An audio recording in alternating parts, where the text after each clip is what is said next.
죽게 얻기를 생각하지 말라. 두 마음을 품어 모든 일에 정함이 없는 자니라. 아멘. 오늘은 야고보서 10강 오직 믿음으로 구하라 두 번째 시간을 나누려고 합니다. 우리가 구하여도 받지 못하는 이유는 오늘 읽었던 야고보서의 본문과 같이 의심하기 때문이죠. 믿음으로 구하지 않았다라는 말을 다른 표현으로 한다면 의심하였다라고 말합니다.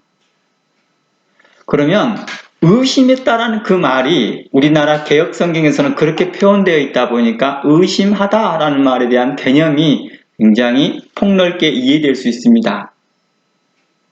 의심하다라는 의미를 어떻게 보면 긍정적인 면에서 본다면 어떤 의미로 받아들여져요? 좀 관찰하다라는 의미로도 이해됩니다. 조사하다, 신중하다라는 의미로도 이해될 수 있습니다.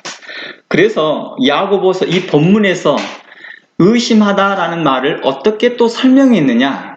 야고보 사도는 그걸 자체적으로 설명합니다. 바로 8절 말씀을 통해서 의심하다의 개념을 이 본문에서는 정해놨습니다. 이걸로 규정합니다. 이 단어를 내가 썼던 목적은 이러한 의미입니다 라고 규정합니다. 보통 영어 문법에서는 이런 것들을 더라는 것을 쓰게 되면 그 더는 우리가 이미 특정적으로 알고 있다는 사실에 대해서 이야기하는 것입니다. 그 전에 우리가 대화했거나 아니면 앞으로 그 더에 대해 설명하면 거기에다가 which나 that을 써서 거기에 부연 설명을 써주죠. 이것은 이런 뜻으로 제한합니다. 제한용법을 쓴다는 것입니다. 이처럼 야고보서는 의심하다라는 자, 의심하는 자, 또 의심하다라는 것에 대해서 제한합니다. 바로 8절 말씀에서 규정합니다. 두 마음을 품어 모든 일에 정함이 없는 자다라고 이해했습니다. 그러니 의심하다라는 말에 대하여서 단어가 주는 오해에 우리가 헷갈리지 않아야 됩니다. 의심하다라는 말은 전혀 분별하지 말라 이런 뜻은 아닙니다. 그러니까 의심하다라는 그 의미를 이제 규정합니다. 두 마음을 품는 자, 결코 이러한 자들은 하나님께 구할 것을 얻으려고 생각하지 말라라고 말합니다. 의심하는 것에 대해서 다시 한번 단어 정리를 해보면 예를 들어서 의심하는 자, 의심하는 것 자체로 하나님께 책망받는 경우가 있지만 어느 때는 도리어 의심함으로 인해서 하나님께 더 많은 것들을 경험하는 사람들이 있었습니다. 그 대표적인 사람이 누구예요? 아브라함이었습니다. 아브라함에게 하나님이 이렇게 말합니다. 너에게서 자녀가 나올 거야. 사레로부터 자녀가 나올 거야 라고 했을 때 속으로 웃습니다. 사레도 또한 웃습니다. 아브라함의 아내 사레는 웃었다고 합니다. 그래서 이렇게 말합니다. 어찌 하나님의 능하신 것을 의심하느냐? 그리고 왜 속으로 웃었느냐? 라고 말합니다. 이 일로 인하여서 뭐합니까? 더 큰 일을 보여주셨습니다. 기드온은 어땠습니까? 기드온에게 하나님께서 너가 전쟁을 나가면 그 전쟁에 승리할 것이다. 블레셋 군대가 망할 것이다 라고 말했으나 그는 또다시 여쭤봅니다. 아니 그걸 제가 어떻게 믿습니까? 어떻게 그걸 확증할 수 있습니까? 라고 했을 때 하나님께서는 또 그에게 여러 가지 방법들을 시연해 보여줬습니다. 신중하다는 의미로 이해될 수 있는 거겠죠. 또 도마는 어땠습니까? 많은 사람들이 예수님이 부활하였다는 사실들에 대해서 이야기했을 때 나는 내가 직접 봐야 되겠다 라고 말합니다. 그러자 예수님께서는 도마에게 나타나서 내 손과 내 옆구리를 보고 그리고 거기에 너의 손을 넣어보고 믿으라 라고 말해봅니다. 도리어 책망보다는 그들에게 더 많은 것들을 보여줬다. 제가 여기서 말하는 책망이라고 하는 것은 구하여도 주지 않았다라는 의미에서 말하는 것입니다. 무슨 의미인지 이해되겠죠? 이제 다시 의심하다라는 야고보서의 관점에서 이야기해 봅니다. 이제는 의심이라는 단어에 헷갈리니까 두 마음을 품는 자라고 이해해 보겠습니다. 이렇게 두 마음을 품는 자를 좀 더 설명해 보면 성경적 가치관과 그리고 세상적 가치관, 즉 성경적 세계관과 세상적 세계관 모두가 함께 공유되어진 사람이라고 볼 수 있는 것입니다. 함께 두 개를 함께 공유한다는 것입니다. 이렇게 두 마음을 품고 어느 것에도 정함이 없는 사람이죠. 어느 곳에도 항상 정함이 없어요. 그래서 항상 자신이 중심이 있는 사람이죠. 자신이 중심인 거예요. 그래서 자신은 굉장히 똑똑해서 이쪽에도 진리를 얻고 저쪽에도 진리를 얻는 사람이다라고 하는 거죠. 나는 굉장히 똑똑해. 나는 스마트해. 나는 좀 나름 분별력이 있어. 세상에도 조금의 유익한 것 취하고 하나님의 나라의 것을 좀 더 취하고 이렇게 하는 모습일 수도 있겠습니다. 그러다 보니까 그 양쪽에다 어느 곳에도 마음을 두지를 못하더라는 것입니다. 성도로서 하나님 나라에서요, 거룩해지기 시작하고 하나님 나라 안에서 성숙해지기 시작하고 하나님 나라에서 컨피던스, 자신감이 넘치게 되면요, 세상 것을 어떻게 사용하는 법을 알고 있어요. 그렇죠. 그 세상을 이용해 먹으려고 하진 않아요. 그럼에도 불구하고도 믿음으로 그것을 어떻게 합니까? 세상 것을 사용하지 안 하기도 한다는 것입니다.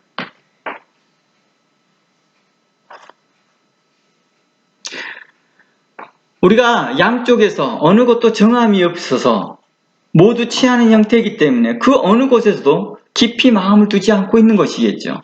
그러다 보니 그 양쪽에서도 뭐합니까? 세상에서도 그 사람을 별로 신뢰하지 않아요. 세상에서도 그 사람을 별로 신뢰하지 않는다는 거예요. 세상 사람들도요, 양쪽에 마음을 갖고 있는 사람들은요, 보면은요, 세상 사람도 알거든요, 자기네들도요. 우리도 그러잖아요. 살아보면서 우리 양쪽에 마음을 두고 있는 사람들은요, 알거든요. 대화해보면요. 그리고 그 사람이 하는 행동을 보면 안다는 거예요. 아, 이 사람이 마음이 정함이 없구나. 그러니까 그 사람에 대해서 신뢰감을 주지 않더라는 거예요. 세상도 그 사람에게 신뢰감을 주지 않아요. 하물며 하나님은 어떠하시겠냐? 우리의 폐부를 감찰하신 하나님은 어떠하시겠느냐라고 물어보는 거죠. 잘못된 가치관으로서 보면 굉장히 실용적인 사람으로 보입니다. 양쪽에서 필요한 것들만 취하는 것처럼 보이는가요? 그리고 굉장히 합리적인 사람처럼 보입니다. 실상 이러한 일은 세상에서도 뭐합니까? 싫어하더라는 것입니다. 우리가 이곳 뉴질랜드에 이민을 오면 어떤 사람들이냐면 이렇게 실리만 취하려고 하는 사람들이 있더라고요. 라이프 스타일은 다 코리안식으로 생각하면서도 뭘 해요? 코리안만 이야기하지 않습니다. 모든 이민자 자신의 온웨이로 생각하면서도 뉴질랜드법은 지키지 않으려고 하면서 영주권을 받으려고 해요. 딱 필요한 것들만 취하려고 하더라는 거예요. 귀에 걸면 귀걸이, 코에 걸면 코걸이식으로 자기를 합리화시킵니다. 가끔씩 지금은 안 그래요. 오래전 이야기예요. 20년 넘은 이야기죠. 그때 보면 가끔씩 그런 분들이 있어요. 이렇게 하는 게 맞지 않나요? 뉴질랜드 이렇게 해야 되지 않나요? 아유, 여기는 교민들이 사니까 코리안식으로 하는 거예요. 이렇게. 그러다가 어떤 일이 있어서 또 이렇게 하면 아유, 이 나라는 퀴니까 이 나라는 뉴질랜드니까 퀴식으로 해야지요. 이렇게 하더라는 것이죠. 어디에다 장단을 맞춰야 될지 모를 정도로 그냥 다 하더라는 거죠. 바로 이러할 때 뉴질랜드 사회에서도 이런 사람들에 대해서 별로 유익이 없다라고 생각하는 거죠. 두 마음을 품는 자에 대한 말씀으로 우리가 지난주에 연결해서 살펴봤던 마태복음 6장 말씀이죠. 예수님께서 이 문제에서 지적합니다. 우리에게 좀 적절한 표현이라고 봅니다. 의심하는 자, 또 두 마음을 품는 자에 대한 적절한 부분이 바로 예수님께서 언급하였던 마태복음 6장 24절 말씀에 한 사람이 두 주인을 섬기지 못할 것이다 라고 말했던 것입니다.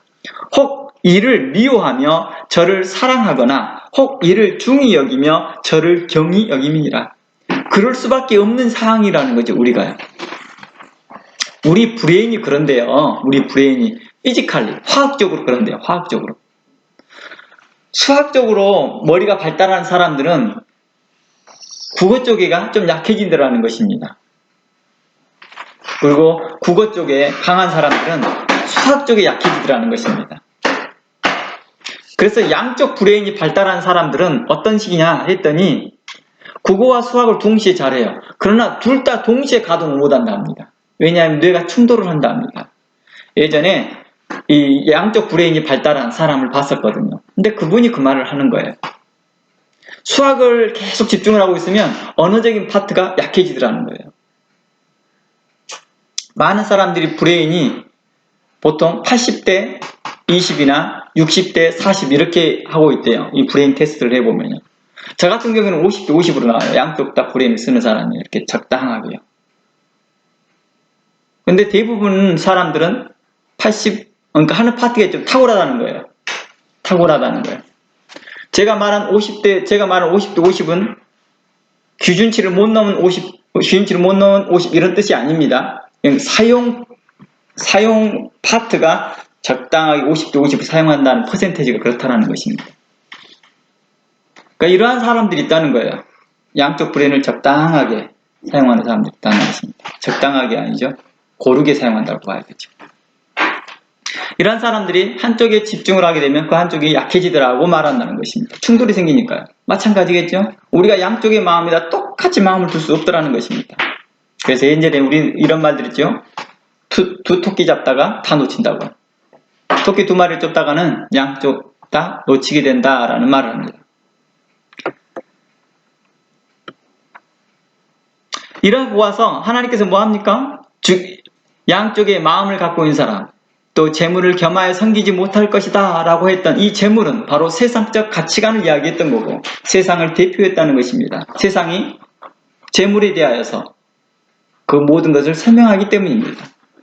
그래서 이러한 사람들은 죽게 얻기를 생각하지 말라. 세상적 가치관과 또 성도라고 하면서 생활했던 그런 사람들이 함께 있으면서 그런 사람들이 생각이 교합되어지고 그런 사람들이 서로 생각을 공유하면서 살아갈 때 이러한 사람들은 죽게 얻기를 생각하지 말라라고 했다는 것입니다. 응답해주지 않겠다는 것이죠. 구하는 바를 받을 수 없다고 하는 것입니다. 이제 또 하나 우리 살펴보고자 합니다. 우리가 구하여도 받지 못한 이유는 의심하기 때문이라고 하였습니다.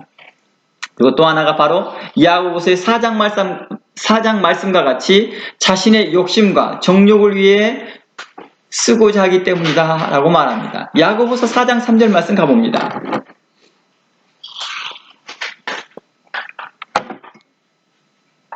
구하여도 받지 못함은 정욕으로 쓰려고 잘못 구하였다 라고 말합니다. 그렇기 때문에 응답하지 않는다고 말합니다. 그러나 이 말은요, 오늘 본문의 주제와 같이 바로 믿음 없는 기도와 같다라고 할 수 있는 거겠죠. 의심하는 자, 두 마음을 품는 자, 이러한 사람을 믿음 없는 자라고 말하였습니다. 우리가 처음에 지금 첫 번째 다루었던 내용이죠. 의심하는 자는 누구와 이꼴될 수 있다? 믿음이 없는 자와 이꼴될 수 있다. 믿음이 없다라고 하는 이제 규정이 뭘까요, 이제는요? 믿음이 없다라고 하는 규정은 두 마음을 품는 자라는 개념입니다. 두 마음을 품는 자라는 거예요. 아, 저는 이쪽에도 믿음이 있습니다. 라고 하여도 그 사람에게 대하여 두 마음을 품었기에 그 사람에게 믿음이 없다라고 말하는 것입니다. 그리고 오늘 두 번째, 야고보서 4장 말씀을 통해서 보니까 어떤 것이 있어요? 정욕으로 쓰려고 잘못 구하는 것들도 믿음이 없다라고 규정할 수 있다는 것입니다. 이제 믿음이 없음을 조금 이제 정리가 되죠. 일반적으로 자신의 욕심껏 구하고 정욕껏 구하는 자는 믿음이 없는 사람으로 보이지는 않습니다. 일반적으로 그렇잖아요. 욕심껏 구하고 정욕적인 사람들이 뭐가 보여요? 겉으로는 보기에는요. 열정이 넘쳐 보이거든요. 비전이 있게 보이거든요. 분명한 목표의식이 있게 보이거든요. 언뜻 믿음 있는 사람처럼 보여진다는 것입니다. 이런 사람들은요. 열심 있고 적극적으로 보이기 때문입니다. 그래서 어떤 사람들이요, 저는 의심하지 않고요, 열심히로 기도했는데 저의 열심은 믿음이 없이는 할 수 없는 것들입니다 라고 말하는 사람이 있습니다. 맞습니다. 우리의 열심은요, 믿음이 없이 할 수 없는 것들이 많습니다. 그래서 열심으로 나타나는 것들을 보면 믿음이 있는 것과 연결시켜서 해석할 수 있는 것들이 많습니다. 그러나 그 모든 열심이 하나님께 인정되어지느냐라고 했을 때 그 열심이 욕심으로부터 되어진 걸 한다면 그것은 믿음이 없다라고 말하더라는 것입니다. 형태는 똑같이 나타나니까 이제 헷갈리더라는 것입니다. 믿음으로 구해봐. 소나무 뿌리 하나 뽑아봐. 금식은 며칠 해봐. 얻어낼 수 있다라고 말합니다. 물론 그렇게 해서 하나님의 응답이 있다고 지난주에도 말을 했습니다. 물론 그렇게 합니다. 하나님의 의로운 사람들은, 하나님의 사람들은 방법이 문제가 아니거든요. 어떠한 방법을 하더라도 하나님께서 응답해 주시거든요. 그러나 불의한 사람들은 어떠한 방법을 기도하더라도 그 방법을 통해서 얻지 못하더라는 거예요. 왜요? 그 마음의 동기가 두 마음을 품어있기 때문이라고 말하는 것입니다. 또 하나는, 두 번째로는 정욕으로 쓰려고 했기 때문이라는 것입니다. 정욕으로 쓰려고 했다라고 하는 것은 자신의 유익이다, 아니면 자신의 목적에, 자신이 원하는 목적에 사용하려고 한다라는 것이요, 볼 수 있는 것입니다. 또 이걸 좀 더 확장시켜보면 우리가 먹으나 마시나 다 모든 것이 하나님의 영광을 위해 산다라는 그런 기준점이 있습니다. 우리가 사람이 본된, 사람이 프로에서의 본질된 이유가 무엇이냐, 해야 될 일들이 무엇이냐라고 했는 웨스트민스터 1장 1절에 대한 내용입니다. 그것이 무엇이냐? 하나님께 영광을 돌리기 위한 것이다. 사람이란 사람의 해야 될 본질적인 일은 무엇이냐? 이 땅에 있는 목적이 무엇이냐? 하나님께 영광을 돌리기 위한 것이다 라고 하는 그러한 내용의 가치를 놓고 이야기해 본다면 자신의 영광을 위해서 일하는 사람이라고 볼 수 있겠죠. 하나님의 영광보다는 자신의 영광을 구하는 자, 이러한 자들에게 대하여서 하나님께서는 믿음이 없는 자라고도 규정할 수 있겠죠. 하나님께 대한 믿음이 열심으로 보였기 때문에, 적극적으로 나타나기 때문에 정욕적으로, 욕심으로도 하려고 하는 사람도 똑같은 이러한 모습으로 나타나기 때문에 우리가 이 부분에서 혼란스러워하고 있다는 것입니다. 그래서 믿음에 합당한 기도는 보여지는 모습만으로 다 알기 어렵다는 것을 이제 금방 저희가 설명했습니다. 그래서 그 구하는 마음을 통해서 알 수 있다라고 말합니다. 또한 그 구하는 내용을 통해서도 알 수 있다라고 말합니다. 왜냐하면 구하는 내용과 그 마음은 일치되는 경우가 많기 때문입니다. 전에도 제가 기도에 관련돼서 이야기했죠. 여러 번 언급한 내용입니다. 어떠한 사람이 자신 하나님께 참으로 지혜롭게 기도했다라고, 그래서 저희 담임 목사님이 칭찬했어요 라고 하는 분이 있었습니다. 그분이 저한테 자신이 기도했던 기도 내용을 이야기했습니다. 하나님, 이렇게 기도했다 합니다. 하나님, 저에게 11조를 1000만원 있게 하여 주시옵소서.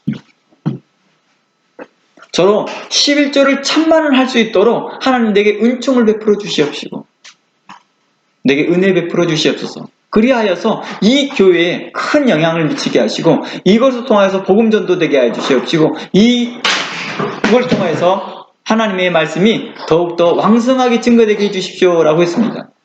그러니까 듣고 있는 사람이 얼른 듣기에는 와, 교회에 11조를 1000만원씩, 그때 당시에 90년대 초반이었거든요. 당시에 90년대 초반에 11조를 1000만원씩 한다는 것은 어마어마한 큰 돈입니다. 뭐 지금도 그렇지만요. 지금도 11조 1000만원 한다는 게 쉽지 않죠. 근데 그거 하겠다는 거.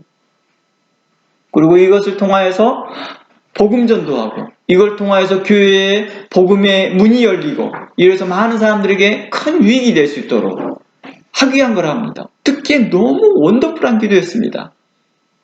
그러나 그 속에 탐욕이 들어있습니다. 뭐였습니까? 자신의 수입이 얼마 돼야 돼요? 1000만원을 낼 수 있어요? 1억인가요? 그러니까 한 달에 1억씩 벌게 해달라는 뜻이에요. 그러면서 저한테 말하는 거예요. 보세요. 저 얼마나 똑똑합니까? 하나님과의 비즈니스 관계라는 거죠. 제가 어떤 분이 그랬습니다. 저는 로또가 당첨되기 위해서 기도합니다. 이 로또가 당첨되면 이 절반은 교회에다 헌금하고요. 절반 중에서 몇 퍼센트는 뭐 하고요, 몇 퍼센트는 뭐 하고요, 몇 퍼센트는 뭐 하고요, 막 가난한 자들 나눠주고 막 그럴도 하더라고요. 그래서 제가 그분에게 그랬습니다. 로또 당첨되라고 기도하십시오. 그리고 그것을요, 어디에 쓰겠다라고 하지 말고 다 당신 쓰십시오. 그 교회에 안 써도 됩니다. 그 가난한 자들에게 안 써도 됩니다. 그냥 로또 당첨돼서 나 다 쓰겠다 해도 하나님께 들어주시려면 들어줄 겁니다. 그리고 열심히 로또 사보세요. 혹시 압니까? 당첨될지. 제가 무슨 뜻이에요? 하나님과 전혀 관계없다는 뜻입니다. 그렇게 해서 하나님께서 그게 당첨되기를 바라면서 하나님께서 정말 돈이 아쉬워서 네가 그 당첨되면 거기에서 절반을 주겠다는 내가 얼마나 큰 이익이냐, 이렇게 비즈니스하는 그런 하나님이 아니시라는 것입니다. 우리는 자주 그렇게 한다는 것입니다. 이것들이 바로 세상적 가치관과 성경적 가치관이 믹스되어져서 또 두 마음을 품고 있으면서 하고 있기에 하나님은 그들의 기도를 들어주시겠냐고요? 들어주지 않겠죠, 당연히. 바로 이러한 부분들에 대해서 성경은 이야기하고 있다는 것입니다. 그러니 기도의 내용하고 그들의 마음을 통해서 알 수 있는 것입니다. 그들의 내용이 무엇인지, 그들의 마음이 어떠한지를 보는 것입니다. 그래서 하나님의 말씀을 통해서 우리가 살펴보고 묵상하다 보면 우리에게 뭘 합니까? 이것을 분별하게 할 수 있는 것들을 허락하시더라는 것입니다. 지혜를 허락하시더라는 것입니다. 하나님의 말씀은요, 우리의 생각과 우리의 뜻과 우리의 마음을 저울질하며 감찰하시기 때문입니다.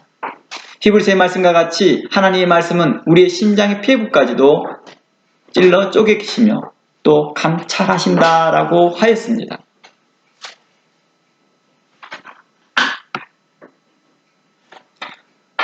우리가 매일과 같이 하나님의 말씀을 보게 되면 우리 자신을 발견하거든요. 그리고 내 자신에 대해서 이해하거든요. 물론 하나님의 말씀 읽는다고 해서 되느냐? 아니죠. 이 말씀을 읽고 깨달아져야 되겠죠. 이를 통하여서 우리가 감찰하더라는 것입니다. 하나님의 말씀이 우리의 자신의 것을 알게 하더라는 것입니다. 옳고 그름으로요. 세 번째, 그러면 우리가 믿음으로 구하여도 받지 못한 이유가 바로 하나님의 뜻을 알지 못했기 때문이라 합니다. 우리가 열심히 구했습니다. 전 믿음으로 구했다니까요. 그런데 하나님의 뜻을 알지 못했습니다. 아까도 좀 전에도 말했습니다. 자신은 열정으로 구했습니다. 그러나 이게 자신의 욕심인지를 몰랐던 거예요. 감추져 있는 것이죠. 계속 하나님의 나라를 위해서, 교회의 복음을 위해서, 하나님 나라의 확장을 위해서, 복음을 위해서라고 생각했으나 이게 자신의 욕심이었다는 것을 뒤늦게 아는 거죠. 이것이 하나님의 뜻과 관계가 없다는 것을 발견하는 것들. 이것이 바로 하나님의 말씀이었다는 것입니다. 그래서 세 번째는 바로 우리가 믿음으로 구하여도 받지 못했던 이유가 하나님의 뜻을 알지 못했기 때문이라는 것입니다. 하나님의 뜻은 어떻게 합니까? 하나님의 말씀을 통해서 하는 것입니다. 하나님의 말씀을 배우기를 게을리하거나 하나님의 말씀을 배우는 것을 싫어하는 자들에게 대하여서는 뭐합니까? 하나님의 뜻을 결코 알 수 없다라고 이야기할 수밖에 없는 거겠죠. 물론 다른 방법으로 하나님께서는 가르쳐주는 방법도 있겠지만 보편적인 상식에서, 성경적 상식에서는 성경을 통하여서 하나님의 뜻을 전하고 있다는 것입니다. 그래서 우리 신학에서나 또 웨스트민스터나 다른 그 신앙 고백서를 보게 되면 성경론을 보게 돼요. 성경을 대해서 성경이란 무엇이냐? 이것을 특별 계시라고 말합니다. 이 특별 계시는 무엇이냐? 더 이상 성경 이외에 더 기록될 것은 없다. 하나님의 뜻은 전달하지 않는다는 거예요.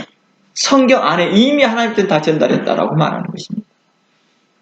성경 위의 것을 말하는 것은 거짓된 것이다 라고 이야기를 하고 있거든요. 이러한 관점에서 이야기해 보는 것입니다.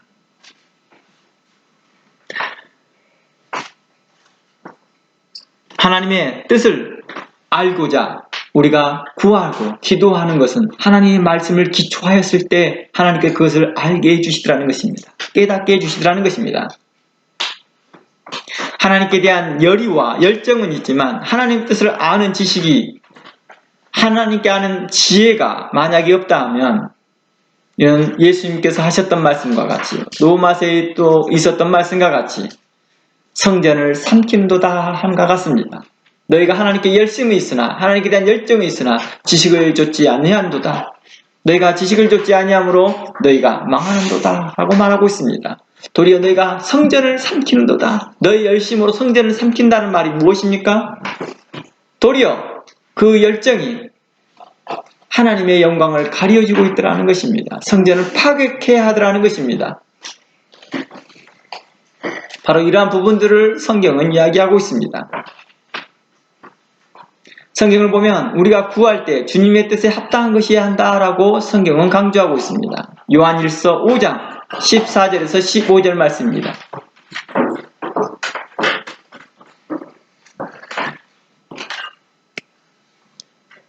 한결아, 요한일서 5장 14절에서 15절 말씀입니다.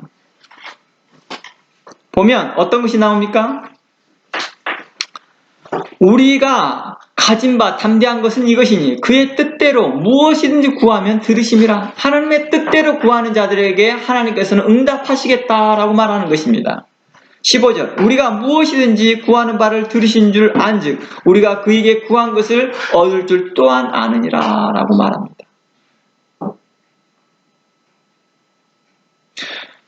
구하는 것이 하나님 뜻에 합당하다 하면 우리의 믿음이 겨자씨만한 믿음이라도 이를 얻는 데 충분하다라고 증거하고 있는 것입니다. 하나님 뜻에 합하면요.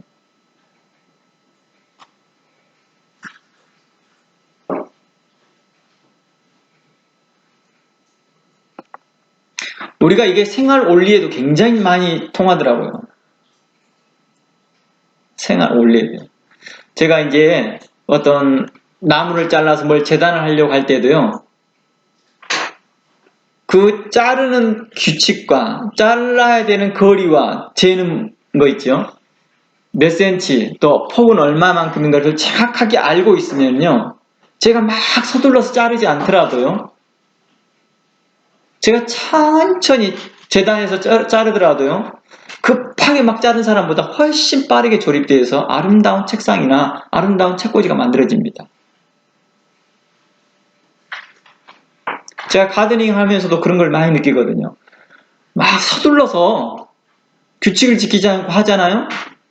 서둘러서 시작을 하는데 결과 마무리는요, 결국에는 원칙을 지켜가는 것에 비하면 늦더라는 것입니다. 결국에는 엔딩이 그렇게 빠르지 못하더라는 것입니다. 그래서 천천히 하되 규칙을 지켜나가면요, 결국 엔딩이 다른 사람보다 훨씬 빠르더라는 것입니다. 제가 이제 그 페인팅을, 하우스 페인팅을 한다고 그랬잖아요. 제가 하우스 페인팅을 하는데 가끔씩 제가 페인팅을 하면 다른 사람보다 2배에서 4배를 빨리 하거든요. 근데 제가 손동작을 빨리 해서 그렇게 하느냐? 그러진 않아요. 규칙을 지키거든요. 이 순서하고 한 다음 저거라고, 저 순서하고 이거 한다는 건 머리 플랜이 있거든요. 그 플랜대로만 하거든요. 그러니까 속도가 굉장히 빠른 거예요. 다른 사람에 비해서요. 다른 사람보다 브러쉬를 빨리 해서 하는 거 아니거든요. 근데 다른 사람도 제가 보면 그렇게 빨리 하니까 제가 손이 엄청 빠른 줄 알아요. 그렇진 않습니다.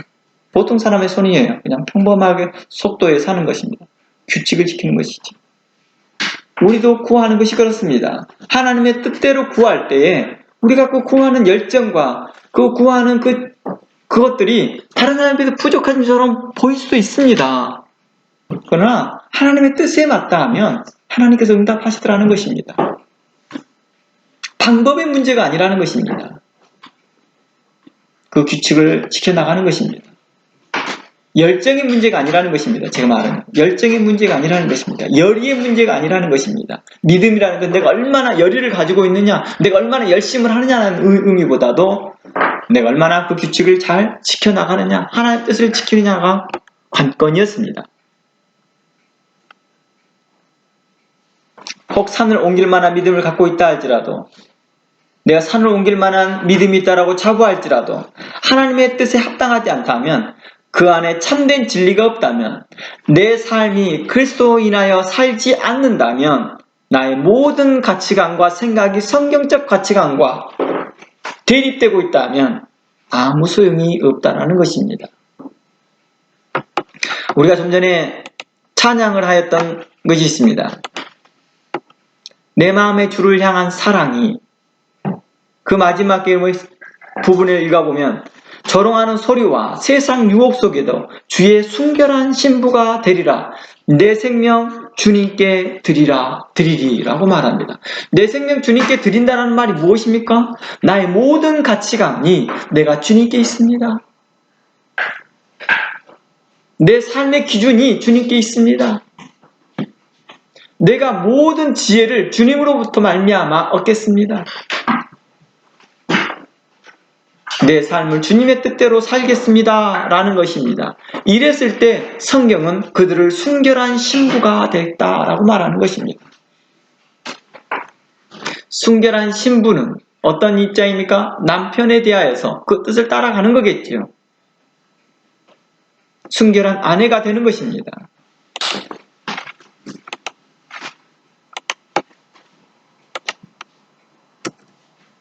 내가 열인을 가지고 있다 해서 그것이 진정한 하나님을 사랑하는 것이 아니다라는 것을 이야기하고 있습니다. 사람들 사이에서도 그래요. 내가 당신에게 열의가 있습니다. 그러니 결혼합시다. 결혼을 하였지만 뭐예요? 그 정상적인 규칙을 지키지 않습니다.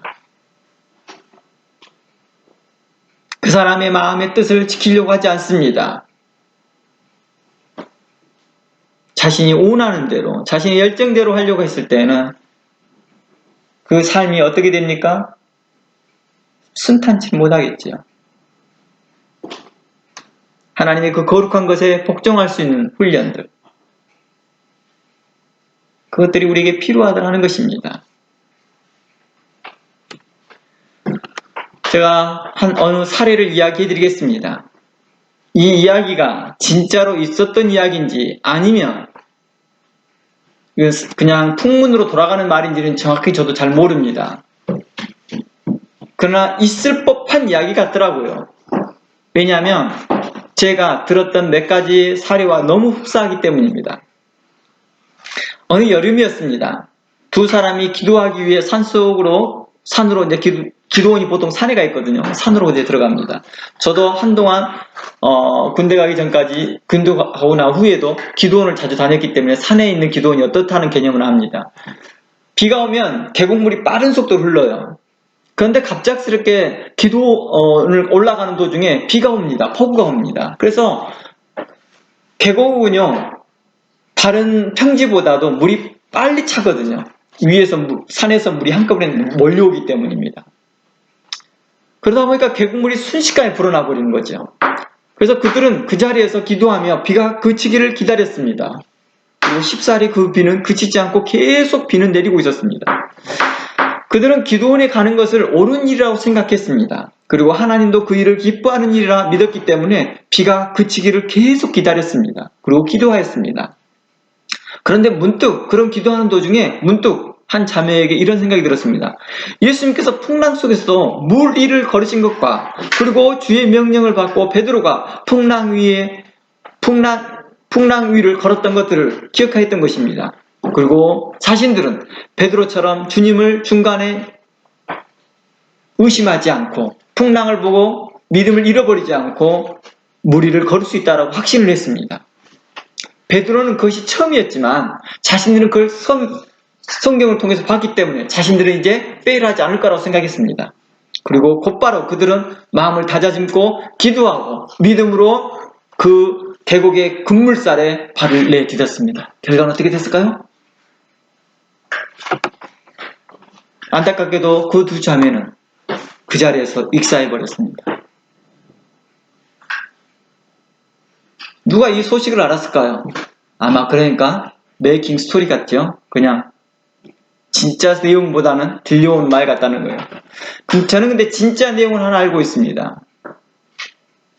전에도 한번 말씀드렸지만 아브라함에게 이삭을 바치라는 그 명령이 갑작스레 자기 귀에 들려서 자기 아이를 드렸던 어떤 엄마의 모정한 엄마를 봤다는 것입니다. 무정한 엄마죠. 무정하지는 않겠죠. 그러나 그 열심히 하나님의 뜻을 알지 못하고 하는 그 열심히 자녀를 죽이게 되는, 학대하게 되는 결과를 얻어냈다는 것입니다. 그들의 믿음의 대가는 너무 컸습니다. 자녀를 잃어버렸고 자기 생명을 잃어버렸습니다. 믿음은 자신의 확신한, 자신이 믿고 싶어한 것에 대한 확신이나 확고한 신념이 아니라는 것입니다. 그런 또 다짐도 아니라는 것입니다. 바로 하나님의 말씀과 뜻에 대한 확신이라는 것입니다. 믿음을 가지라 라는 말은 바로 하나님의 말씀에 대한 확신인 것이죠. 약속에 대한 말씀에 대한 확신인 거죠.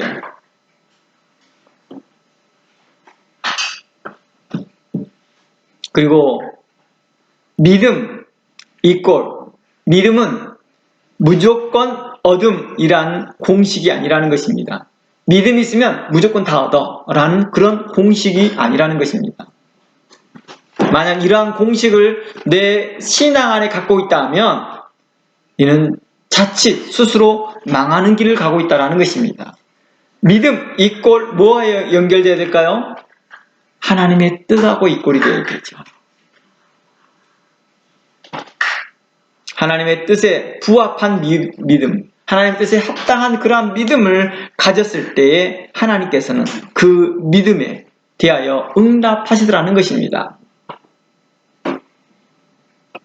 믿음이란 주님의 뜻과 일치하다라고 이미 알고 있는 것에 대한 행동이라고 볼 수 있는 것입니다. 다시 한번 정리해 드리겠습니다. 믿음이란 주님의 뜻과 일치하다 라고 이미 알고 있는 것에 대한 우리의 행동인 것입니다.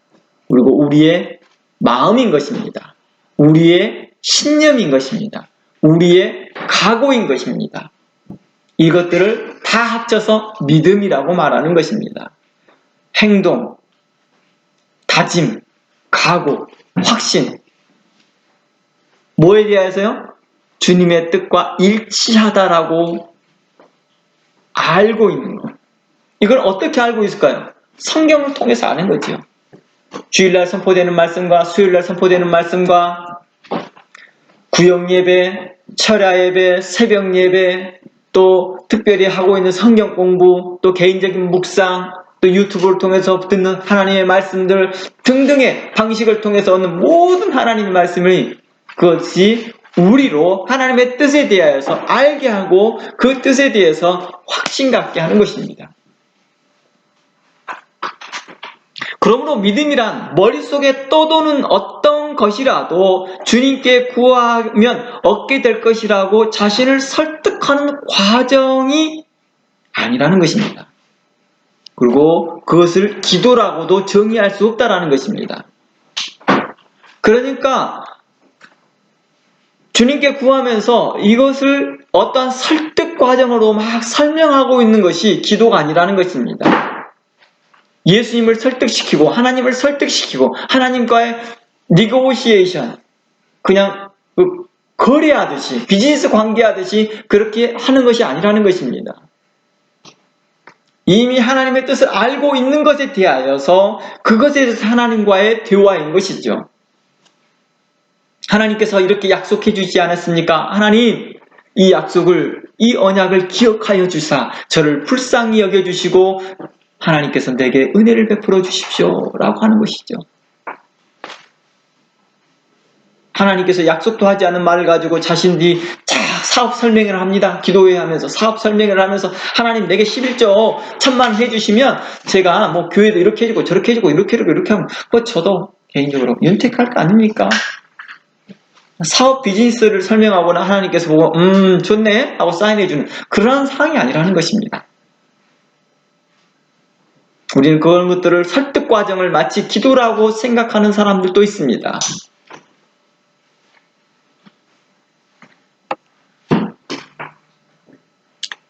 정성을 들이고 공을 쌓고 무언가를 얻으려고 하는 것을 믿음 또한 신앙이라고도 하지도 않습니다.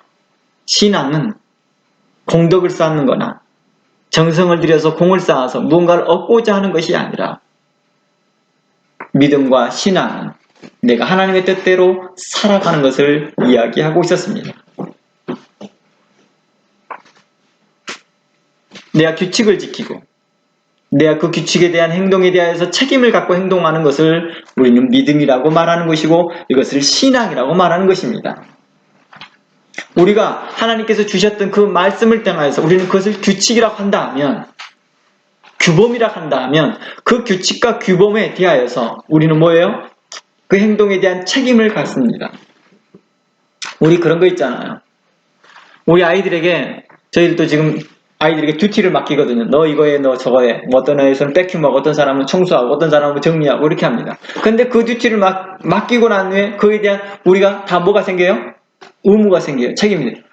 이것을 책임있게 행동한다는 게 규범인데 그 규범을 뭐예요? 책임있게 행동하는 것을 믿음, 신앙이라고 말을 했다는 것입니다. 교회를 다녀야 돼요. 교회 오는 것만 되어지는 거예요. 그래서 우리는 신앙이라고 착각해서는 안 되는 거예요. 오는 것에 대한 책임과 의무를 갖는 것이죠. 그것을 바로 우리는 바른 신앙이라고도 말합니다. 그래서 우리는 이런 말 있잖아요. 뭐죠? 얼른 단어가 잊어버렸네요. 무슨 성도? 교회만 왔다 갔다 하는 성도를? 아무튼 썬데이 나이롱 신자. 좋습니다. 아주 적절한 표현, 아주 표준말을 잘 써줬네요. 전문 용어죠. 나이롱 신자. 바로 이런 것이죠. 이런 나이롱 환자, 나이롱 신자와 같은 그런 표현인 것이죠. 무늬만 교인인 것이죠. 우리가 좀 전에 기도했던 것처럼, 기도의 가운데 나타난 것처럼, 진정한 성도, 진정한 교회, 우리가 이런 것을 강구하거든요. 이런 것을 위해서 우리가 뭘 해야 되는 거예요? 하나님의 뜻을 발견하고 하나님의 뜻대로 우리가 해야 되는 그 책임감을 갖는 것입니다. 이랬을 때 우리는 그 책임감 안에 믿음이 생기고 신앙이 형성이 되는 거겠죠.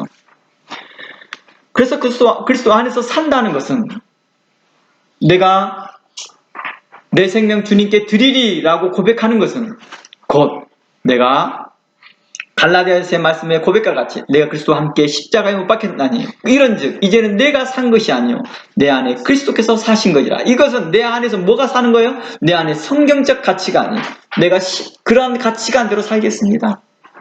성경적 세계관, 하나님의 세계관대로 살겠습니다 라는 말과 같습니다. 이제 내가 육체 가운데 사는 것은 나를 사랑하사 나를 위하여 자기 몸을 버리신 하나님의 아들을 믿는 믿음 안에 사는 것입니다. 예수 그리스도께서 화학적으로 내 안에 거하고 계신다면, 그것을 믿고 있다 한다면 당연히 내 생각과 가치관이 어떻게 될까요? 바뀌어 있어야죠.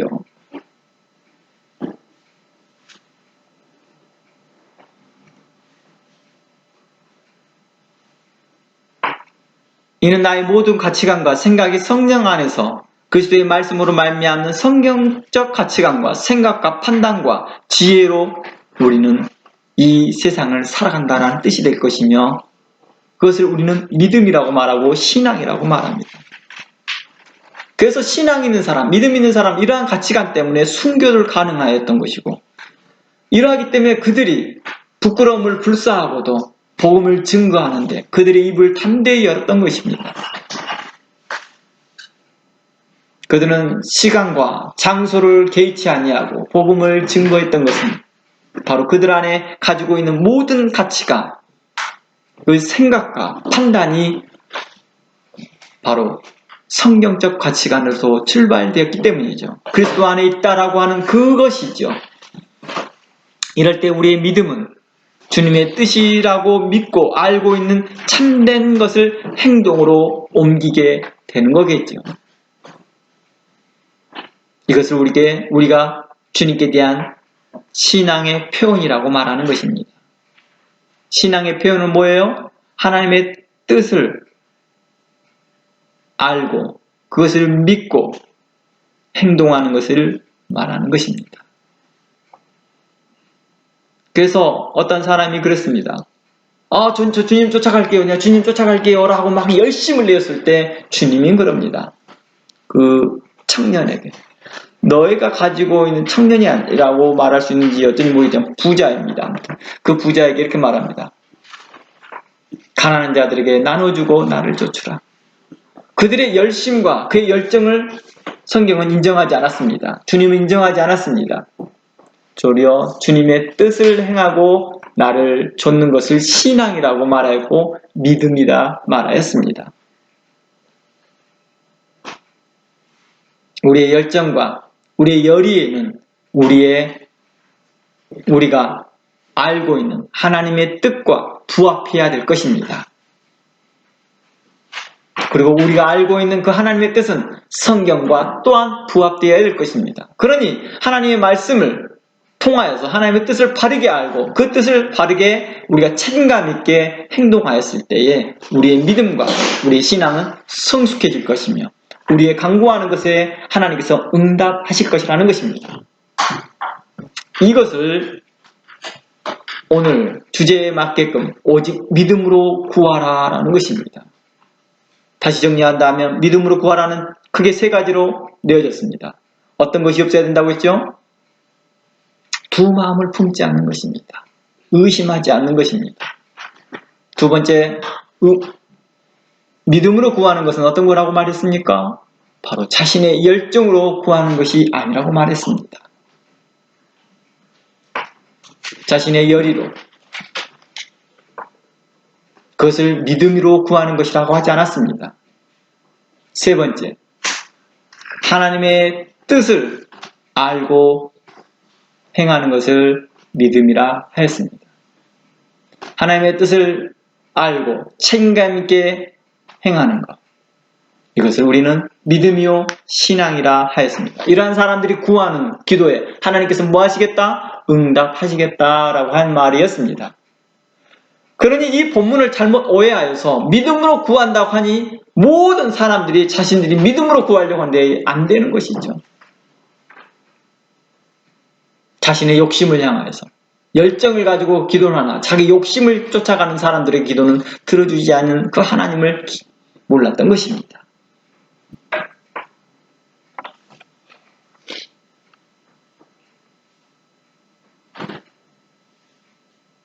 그러므로 우리가 하나님 앞에 신실한 믿음을 갖도록 우리가 하나님 말씀에 안에서 성장하도록 말씀 안에 더 성숙한 그 것들을 알았으면 좋겠습니다. 하나님의 뜻을 알고 구하는 훈련들, 그것들이 꼭 필요하겠죠.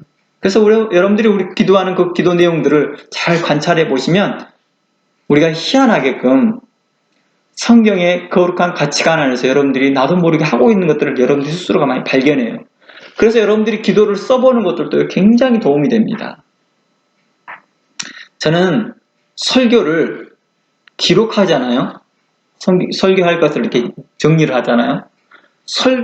기도를 정리하는 것, 쓰고 정리하는 것과 똑같은 일맥상통한 거예요. 일맥상통한 거예요. 제가 여러분들 앞에 설교할 나오는데 제가 성경 본문 딱 한두 개 읽어보고 난 다음에 아무것도 준비하지 않고 생각난 대로 막 말한다고 생각해 보세요. 여러분들 듣기 굉장히 힘들거든요. 듣기 힘들어요. 그리고 내 스스로도 그래요. 내가 지금 현재 방향이 어디로 가고 있지? 방향 설정이 안 돼 있는 상태에서 기도를 하고 있는 것과 똑같은 것이죠. 그런데 우리는 이것을 말해요. 성령이 인도하셔서 그러다 보니까 가끔씩 설교가 잘 되고 그러면 성령께서 인도하셔서 그러다 보니까 주변에 어느 목사님들 보면 설교 준비를 노트 정리를 안 한다는 거예요. 몇 군데 요약만 서너 개만 가지고 앞에서 단상에 쓴다는 거예요. 물론 오랜 목회 경험하여서 그러신 분들이 또 있어 그런 분들에 대해서 말하는 게 아닙니다. 설교 준비를 게을리해서 그런 분들을 위해서 이야기하는 것입니다.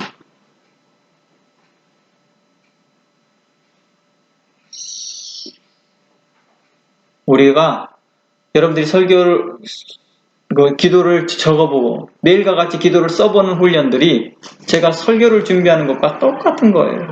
성령께서 여러분들에게 감동을 주시고 지혜를 주시고 여러분들의 생각을 정리시켜 줄 것입니다. 하나님의 뜻으로 찾아가게 합니다. 그리고 써보면서 그것이 과연 성경에도 또한 그런 것들이 부합한지도 한번 확인해 보는 것이죠. 그랬을 때 여러분들의 믿음의 성숙이 일어나며 여러분들의 삶이 더 윤택해질 것이라 믿습니다. 하나님은 우리가 무엇을 먹을까, 무엇을 입을까, 무엇을 먹는가에 대해서 이미 다 알고 있다는 게 우리가 필요하다는 것을. 우리가 하나님 뜻에 부합한 삶을 살아간다면 이 모든 것을 여러분들에게 하나님께서 이미 허락하시고 준비되어 계획되어 있던 것들을 허락하실 것입니다. 이미 성경에 기록된 복들을 여러분들에게 허락하실 것입니다.